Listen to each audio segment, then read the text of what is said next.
Hi అండి, welcome to me Godavari అమ్మాయి. ఎలా ఉన్నారు? ఇప్పుడు మనం అయితే శనీశ్వర ఆలయం నుంచి ఔరంగాబాద్ అయితే వెళ్తున్నామండి. అక్కడ మినీ తాజ్మహల్ ఉంది కదా, మీ అందరికీ తెలుసు. మినీ తాజ్మహల్ చూడడానికి అయితే వెళ్తున్నాము.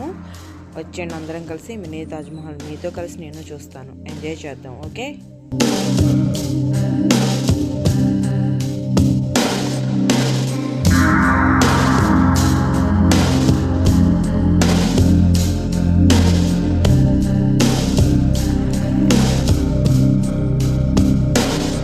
చేసామండి. బస్ అయితే పార్క్ చేస్తాం పక్కన. ఇక్కడ నుంచి మనం లోపలికి వెళ్ళాలి. ఇక్కడైతే మనకి టికెట్స్ ఇస్తారు. టికెట్స్ అంటే మనకి పేపర్స్లా ఇవ్వరండి, కాయిన్స్లా ఇస్తారు. మనకి మెట్రో ట్రైన్కి ఎలా కాయిన్స్ ఇస్తారో అలా కాయిన్స్ ఇస్తారు. నాకు ఈ సిస్టమ్ అయితే బాగా అనిపించింది. ఇక్కడ మాతో పాటు స్కూల్ పిల్లలు కూడా వచ్చారండి ఈరోజు.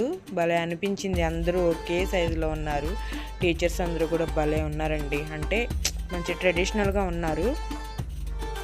బాగుంది. పిల్లలు అందరూ వాళ్ళు మేము కలిసే వెళ్ళాం లోపలికి కూడా. వీళ్ళందరూ వెళ్ళే వైపు టికెట్స్ ఇస్తారండి. ప్లస్ అటన్నీ నార్మల్ ప్లేసెస్ అదంతా కూడా వాష్రూమ్స్ అవన్నీ ఉన్నాయి. ఇదంతా కూడా పార్కింగ్ ఏరియా అనమాట. చూసారు కదా. అలాగే దీని హిస్టరీలోకి వెళ్తే, దీని 1660లో మొఘల్ చక్రవర్తి అయిన ఔరంగజేబ్ తన భార్య జ్ఞాపకార్థంగా కట్టారంటండి. దీని నిర్మాణ బాధ్యత ఔరంగజేబ్ తన కుమారుడైన అజయ్ షాకి ఇవ్వడం జరిగింది. అందుకే దీన్ని నిర్మించింది ఎవరు అంటే బుక్స్లో కూడా మనకి ఇద్దరు పేర్లు కనిపిస్తాయి అన్నమాట.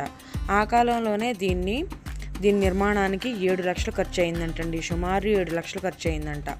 ఆ టైంలోనే 1660లోనే 7 లక్షల రూపాయలు అంటే ఇప్పుడు ఎంత ఖర్చు అయ్యి ఉండొచ్చో అది మీ ఊహకే వదిలేస్తున్నాను.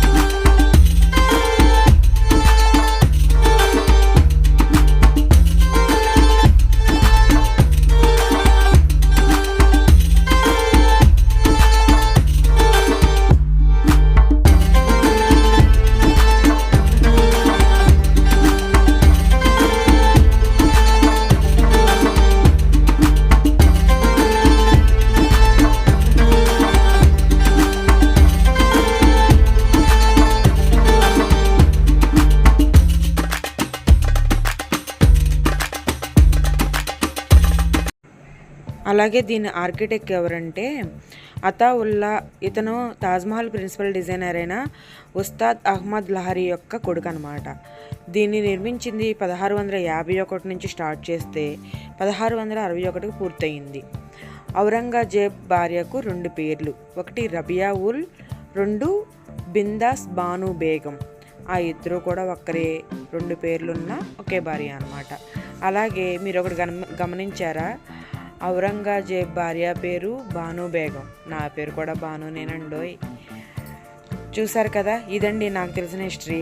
అయితే ఢిల్లీ, ఆగ్రాలో ఉన్న తాజ్మహల్కి, ఇక్కడ ఔరంగాబాద్లో ఉన్న తాజ్మహల్కి తేడా ఏంటి, డిఫరెంట్ ఏంటి అన్నది నాకు కామెంట్లో చెప్పండి మీకు తెలిస్తే. ఓకే.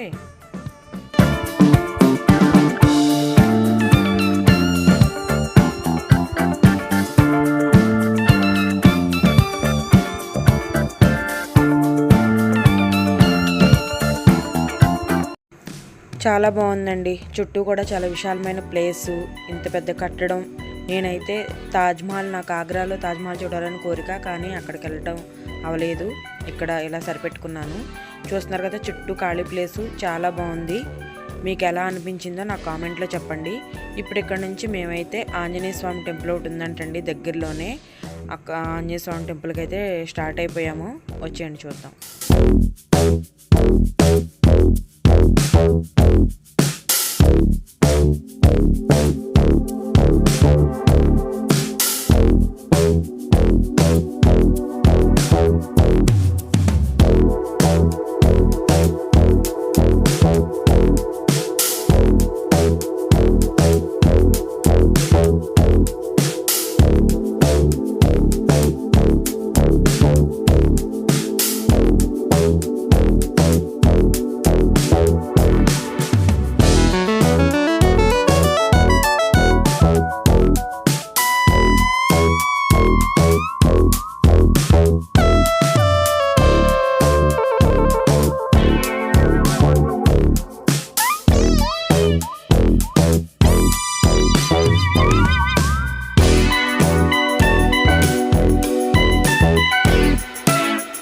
ఇంకా ఇప్పుడు మనం భద్రమారుతి టెంపుల్కి అయితే వచ్చేసామండి. చూస్తున్నారు కదా, ఇదంతా కూడా భద్రమారుతి టెంపుల్.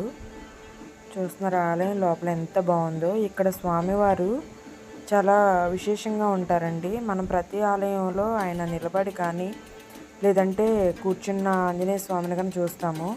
కానీ ఈ టెంపుల్లో వచ్చేసి స్వామివారు శయనించుంటారు, అంటే పడుకుని దర్శనమిస్తారు మనకి. చూస్తున్నారు కదా, ఇదంతా కూడా ఆలయ ప్రాంగణం లోపలేనండి. ఇదంతా గర్భగుడి. స్వామివారిని సాష్టంగా మనకు దర్శనం చేసుకునే అదృష్టం ఉందండి. మనకి ఎటువంటి రెస్ట్రిక్షన్స్ అయితే లేవు, ఫోన్స్ అలౌ చేయకపోవడం అట్లాంటివి ఏమి లేవు. మీరందరూ కూడా బాగా దర్శనం చేసుకోండి స్వామివారిని. అలాగే ఇక్కడ నేను విన్న హిస్టరీ ఏంటంటే, స్వామివారు సంజీవని పర్వతం తీసుకుని వస్తూ ఉండగా అలసిపోయి ఇక్కడ నిద్రించారంటండి. అందుకే స్వామివారు నిద్రిస్తున్న స్వామివారిలా పడుకుని ఉంటారు, పడుకుని దర్శనమిస్తారు మనకి. అలాగే ఈ ఆలయం పక్కన విచిత్రంగా నాకు శనీశ్వరునికి అభిషేకాలు కూడా జరుగుతున్నాయండి. అక్కడ మనకి శనిసింగనాపూర్లో ఎలా అయితే ఉందో ఇక్కడ కూడా అలాగే ఉంది, సేమ్ దీటో.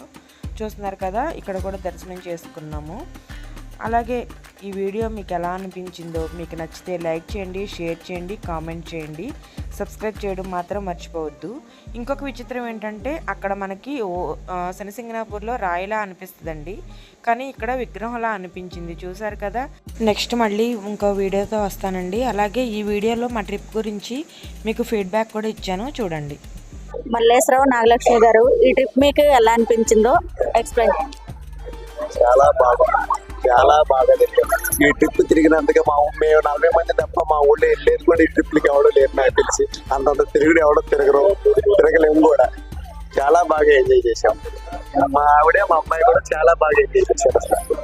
షిరిడీలో కొంచెం చలిగా ఉన్నా కానీ తర్వాత వాతావరణం అంతా బాగానే ఉంది, హ్యాపీగా జరిగింది ట్రిప్.